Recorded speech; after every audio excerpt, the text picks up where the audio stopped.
So please শুধু আর্মেনিয়াই না, আপনি ইউরোপ যান, মিডল ইস্টে ট্যুরে যান, সব দেশে স্ক্যাম আছে, ঠিক আছে? এয়ারপোর্ট থেকে শুরু করে স্ক্যাম শুরু। সিম কিনতে যাওয়ার সময় একটা স্ক্যাম, টাকা চেঞ্জ করতে যাওয়ার সময় একটা স্ক্যাম। যারা ট্রাভেল করেছে তারা জানে। তারপরে আপনি যখন হোটেলে যাবেন, আপনি হোটেল বুক করে ফেলেছেন, হোটেলে যখন যাবেন তখন একটা কার, বাস, যে কোনো জিনিস একটা বুক করলেন, সেখানে আরেকটা স্ক্যাম। যাওয়ার পরে খাবার অর্ডার করলেন অথবা নিজে গিয়ে কোনো জায়গায় খাবার খেলেন, সেখানে আরেকটা স্ক্যাম। সব জায়গা থেকে আপনাকে বাঁচতে হলে। আসসালামু আলাইকুম ওয়া রাহমাতুল্লাহি ওয়া তাআলা বারাকাতুহু। সম্মানিত সুধী, সবাই কেমন আছেন? সম্মানিত প্রিয় বন্ধুগণ, ভিডিওর শুরুতেই বলে রাখি, আমাদের এই মুহূর্তে অফিস সংখ্যা হচ্ছে টোটাল 3টা। কাতারে আমাদের হেড অফিস এবং ব্রাঞ্চ, এবং বাংলাদেশ সিলেটে আমাদের ব্রাঞ্চ, ঠিক আছে? এবং আর্মেনিয়াতেও আমাদের নিজস্ব কোম্পানি, আমাদের ব্রাঞ্চ রয়েছে।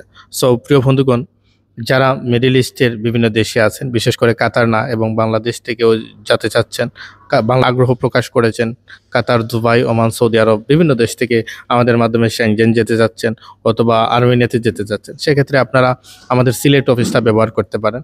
আপনাদের যাদের বাড়ি সিলেট, তারা আপনাদের গাইডেন্স সিলেট ব্রাঞ্চে পাঠান। আর আমরা চিন্তা করেছি প্রত্যেক জেলাতে আমরা এজেন্ট নিয়োগ দিব ইনশাআল্লাহ, তবে এটা ভবিষ্যতে। এবং বাংলাদেশ ঢাকায় আমরা একটা ব্রাঞ্চ ওপেন করার চিন্তা ভাবনা করেছি ইনশাআল্লাহ তাআলা। খুব শীঘ্রই আমরা সে প্রজেক্টে সাকসেস হব। আমরা ওপেনিংয়ের জন্য সম্পূর্ণ ব্যবস্থাপনা গ্রহণ করেছি। সো আমাদেরকে আপনারা সময় দিয়ে, সুযোগ দিয়ে সহযোগিতা করুন। আপনারা আর্মেনিয়ার বিষয় নিয়ে বেশ বিষয় আমাদের কাছে প্রশ্ন তুলে ধরেছেন।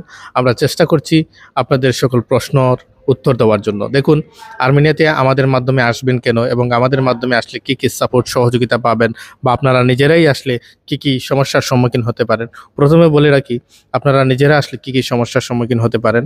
আপনারা যখন নিজেরা আসবেন তখন প্রথমত আপনাদেরকে এয়ারপোর্ট থেকে রিসিভ করার কেউ থাকবে না। দ্বিতীয়ত, আপনি যে হোটেল বুক করেছেন সে হোটেলেরও ভালো কিছু জানেন না, কারণ আর্মেনিয়াতে এমন এক পরিস্থিতি, এখানে বেশিরভাগ বাংলাদেশিরাই আপনাকে স্ক্যামের সম্মুখীন করবে, এবং এখানকারও যারা স্থানীয় আছে তাদের কাছেও আপনি স্ক্যামের সম্মুখীন হতে পারেন যদি আপনি একটু স্মার্ট এবং ইংরেজিতে ভালো দক্ষতা না থাকে। এখানে তারপরে হচ্ছে নিজেরা আসলে কি কি সমস্যা, অর্থাৎ কাজের উদ্দেশ্যে যদি আসেন আপনি, তাহলে আপনি সোশ্যাল কার্ড মেকিং করতে পারেন। আপনি জব খুঁজে নিতে হবে, আপনি ইজিলি জব খুঁজে পাবেন না। সো এ হচ্ছে একা আসলে এই সমস্যা। আর একটা কনসালটেন্ট অথবা আমাদের মাধ্যমে আসলে কে কে সাপোর্ট আপনি পাবেন, জব রেসপন্সিবিলিটি পাবেন এবং সোশ্যাল কার্ড রেসপন্সিবিলিটি পাবেন এবং থাকার জায়গাটাও পাবেন। আপনি আসার 1 সপ্তাহ পর্যন্ত থাকা খাওয়া আমরা ব্যবস্থা করে দিব, জব না পাওয়ার আগ পর্যন্ত, ঠিক আছে? এটা ফুল প্যাকেজে আমরা নিয়ে আসি। তো এই সবগুলা করতে করতে দেখা গেছে এই সবগুলা আমরা প্যাকেজে যখন নিয়ে আসি, তখন এখানে দেখা গেছে আপনার 3.5 লক্ষ থেকে 4.5 লক্ষ কখন ব্যাংক অ্যাকাউন্টটা ছেড়ে দিবে সেটা তো আমরা জানি না। তবে আমরা যেটা এগ্রিমেন্ট করে থাকি সেটার মধ্যে ticket, travel insurance, hotel booking, job, social card এগুলো ইনক্লুডেড থাকে, ঠিক আছে? সো এটা আমরা আসলে রেট, যেটা আসলে মেন বিষয়টা হচ্ছে বিজনেসের ক্ষেত্রে কোন কাস্টমার কত দিবে, কোন কাস্টমার কত দিবে না, সেটা তার ব্যক্তিগত এখতিয়ার, তাই না? আমাদের প্রোডাক্ট আমরা কত টাকা কার কাছে বিক্রি করবে সেটা একান্তই আমাদের এখতিয়ার, তাই না? আর ভিডিওতে আমরা যে বলে দিব রেটগুলা, আমাদের তো অনেক এজেন্টও আছেন, তো এজেন্টের কাছে আমরা যে রেট দিয়েছি কাস্টমারের কাছে সেই রেট হলে এজেন্টরা কি বেনিফিট করবে, ঠিক না? তো এটা জাস্ট আসলে এক্সাম্পল আমি বললাম। সো যাই হোক, আমরা আসলে 15,000 রিয়াল যেটা বলি এটা কিন্তু আমরা কখনোই নেইনি কারো কাছ থেকে।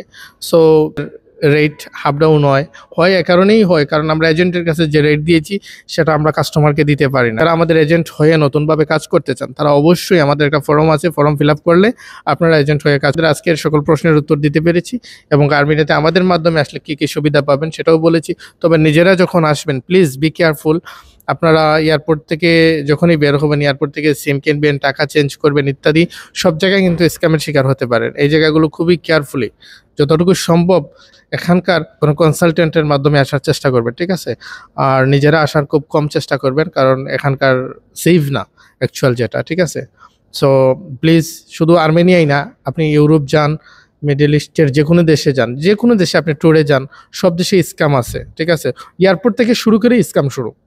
সিম কিনতে যাওয়ার সময় একটা স্ক্যাম, টাকা চেঞ্জ করতে যাওয়ার সময় একটা স্ক্যাম। তারপরে আপনার যারা ট্রাভেল করেছে তারা জানে। তারপরে আপনি যখন হোটেলে যাবেন, আপনি হোটেল বুক করে ফেলেছেন, হোটেলে যখন যাবেন তখন আপনাকে একটা কনসালটেন্টের মাধ্যমে যেতে হবে, নতুবা উপায় নাই, ঠিক আছে? কনসালটেন্টের মাধ্যমে শুধু আর্মেনিয়াই না, পৃথিবীর যে দেশেই যান আপনি যে কোনো একটা ভালো রিক্রুটিংওয়ালা, লাইসেন্সওয়ালা এজেন্সির মাধ্যমে যাবেন, তাহলে আপনি সম্পূর্ণ বেনিফিট পাবেন। তবে আমাদের সেবাটা আমরা সর্বোচ্চ ভালো দেওয়ার চেষ্টা করি, এটা আমরা বলতেই পারি। ঠিক আছে? আলহামদুলিল্লাহ। আর পরবর্তীতে ইনশাআল্লাহ আমাদের সেবার মান আরও ভালো হবে। ঠিক আছে? আর আপনাদের যদি কোনো প্রকার কোনো কমপ্লেইন থাকে সরাসরি আমাদের অফিসে যোগাযোগ করবেন, অফিসে যাবেন, ইনশাআল্লাহ আমরা আপনাদের প্রবলেম সলভ মেসেজ দিয়ে মেসেজের রিপ্লাইয়ের অপেক্ষায় থাকবেন না। আমরা এমনিতেই নতুন যারা কাস্টমার আছে তাদেরও রেসপন্স করতে পারি না, এবং পেন্ডিং যারা কাস্টমার আছে তাদের তো রেসপন্স করা আসলে। যদি আপনাদের কোনো কমপ্লেইন থাকে সরাসরি আমাদের অফিসে যোগাযোগ করবেন। ভালো থাকবেন, সুস্থ থাকবেন। আসসালামু আলাইকুম।